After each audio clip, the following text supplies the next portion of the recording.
many hundreds of grave diggers who worked here for years and years and years, from 1871 down to recently, and I was here at the turn of the century period. You may have noticed in this particular section some of the graves have Jewish names on them, Rosenthal and Blumenthal and so forth.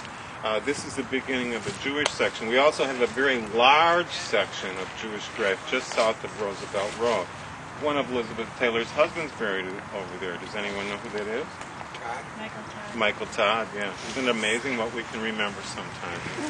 Can't remember my own kids, but I can remember movie stars' names. Anyhow, in the early days of this cemetery, it was considered very unique that in a basically a German cemetery, you would have a Jewish population being buried. But this was a quite welcoming cemetery. You had all the Haymarket radicals, you had labor union people, you had people that were hung by Cook County Jail that would not be allowed to be buried in the city, who had actually done ugly things, murderers and so forth. They would be brought out here, victims of contagious epidemics. There was the fear always of cholera, for instance, and they didn't want those people buried in Chicago. Many Jews were not allowed to be buried in Chicago, and so they were all brought out here. The gypsies are buried out here. And so this was considered the hinterland, just the way we look at Sugar Grove and some of those towns, way out by Aurora. That's the hinterland. The Jewish people have a different idea than the Christians, because they lived originally in desert, arid areas.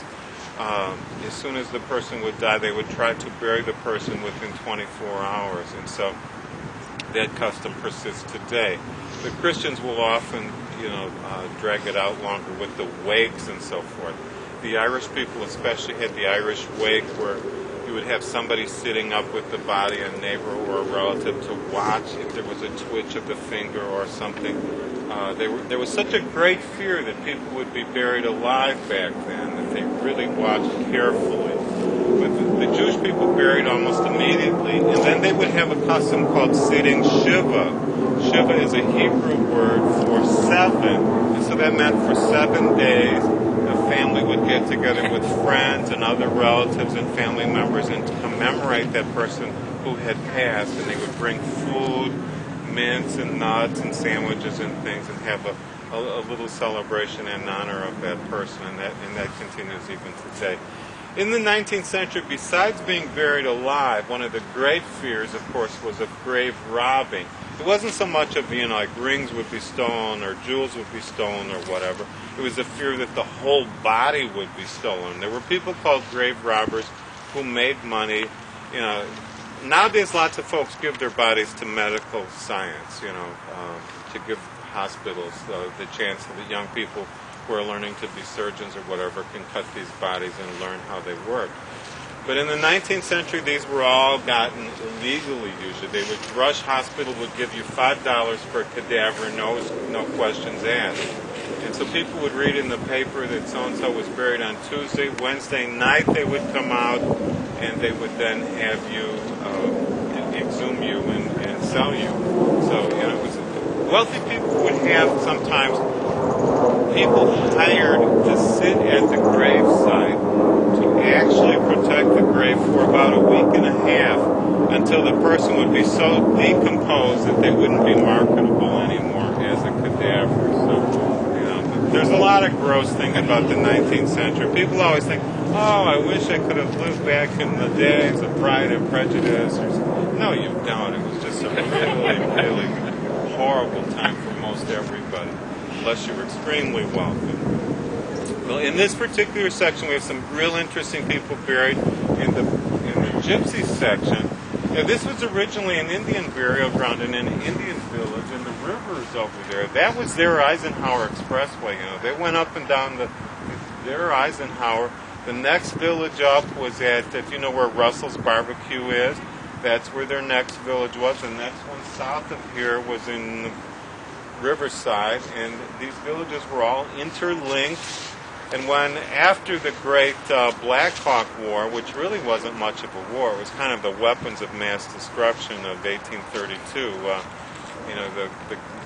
Andrew Jackson declared just clean out the Indians because of what happened.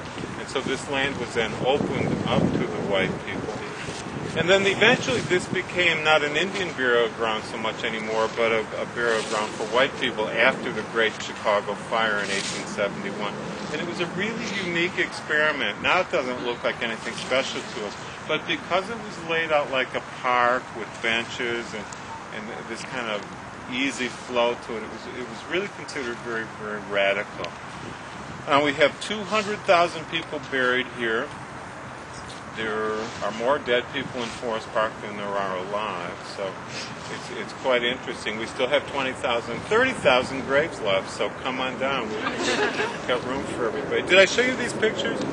Well, a lot of the mourning customs of the 19th century, if you came from a large family, chances are that you were wearing black almost all the time because some baby or some cousin or somebody had died. The CTA had streetcars that could be hired for your funerals. Not everybody could hire carriages and automobiles and things. Well into the middle 1930s, I think they stopped this about 1935 or 36, there was several streetcars that, one of them was an L car that came all the way out through the west side. There were clamps that held a casket. There was enough seating in there for about 30 mourners. There was a big frame that held all the flowers. You had the funeral on the car. Then when it got to Des Plaines, there was a hydraulic lift that could drop the casket down to the street level, and then the pallbearers would then take over and carry the casket into the funeral, into the cemetery. Incidentally, they used to drape the casket with a black velvet piece that was called the pall. And so if you were the pallbearer, you were the ones then that carried that. So anyhow, that's all, folks. Thank you very much for coming by.